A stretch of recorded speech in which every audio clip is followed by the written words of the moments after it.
ቤተሰቦቼ ከመጀመሪያውንም ነገሩ በጣም ሲፈጥንብኝ አስፈርቶኝ ነበረ።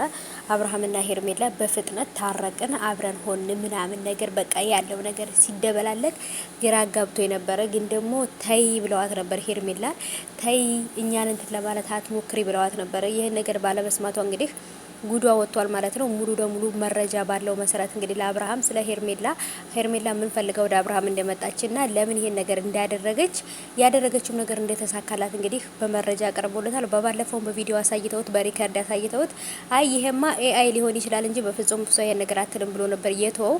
አሁንም እንግዲህ በመረጃ ደግሞ እንግዲህ በደንብ አድርጎ ቀርቦለታል። እሷም ደግሞ ይሄንን ነገር ሲጠይቃት በእንባ ነበር እንግዲህ የመለሰችለት። ሰላም ሰላም፣ እንዴት ናችሁ ውዶቼ? ሰላም ናችሁ ያላችሁ ወይ? እኔ ጋር ወዲህ ሰላም ነው። ሰላማችሁ ብዝት ትርፍ ይበል ባላችሁበት ውድ ቤተሰቦቼ እንዴት ናችሁልኝ? ሁላችሁንም ሰላም ብያለሁ። ውሏችሁ እንዴት ነበረ የኔ ውዶች? በሰላም ያውለን የኔ ውዶች፣ ቀናችን ይባርክልን አማሮቼ። አሁንም እንግዲህ ወደ መጣሁበት ወደ ገደለው ስገባ እንግዲህ በሄርሜላና በአብርሃም ጉዳይ ነው። እንደዛ ጋር እነ ሩት አሉ እነ ፍቅር አሉ። በቃ እዚህ ጋር በነገራችን ላይ ሁሉም የየራሳቸውን እንትን ነገር አስቀምጠው ነው ያሉትና አብርሃም ላይ በተለይ እሱ ያልተረዳው አንድ ነገር ምንድነው?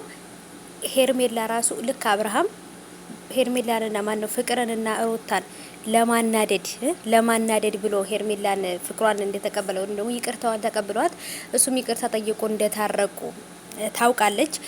እሷ ራሱ በባለፈው ፍቅርና ሩታ ይሄን ነገር ስላደረጉባት ተናዳ እንጂ በፍጹም አብርሃምን መልሳ ከአብርሃም ጋር መሆን አትፈልግም። ከሌላ ሰው ጋር እንደውም ሪሌሽንሽፕ ውስጥ ገብታለች ወይንም የፍቅር እንትን ውስጥ ፕሮሰስ ውስጥ ገብታ ነበርና ይሄ ሁሉ ነገር የሆነው ምንድነው? አብርሃም የበደለሽን ያህል እኔ ደግሞ ክስሻለሁ ምናምን ብሎ ሌላ ሰውም ዋሽቶ ወደ ህይወቷ ገብቶ ነበር ማለት ነውና እሷም ደግሞ ግን አብርሃምን የተመለሰችበት ምክንያት ምንድነው? ሁለቱን ለማናደድ ነው። አብርሃምም ሁለቱን ለማናደድ ነው እሷን የተጠቀመባት።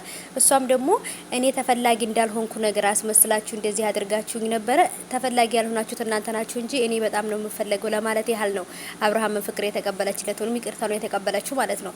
በነገራችን ላይ ሁለቱም በገዛ ህይወታቸው ላይ ጌም እየተጫወቱበት ነው። ጌም በቃ ይሄ ነው ሌላችሁ የምችለውና ስለዚህ በጣም ከባድ ነው። መጨረሻ ላይ ግን የአብርሃምና የሄርሜላ አወዳደቅ በፍጹም አያምሩም። ቤተሰቦች መጨረሻውን ለማየት ያብቃችሁ።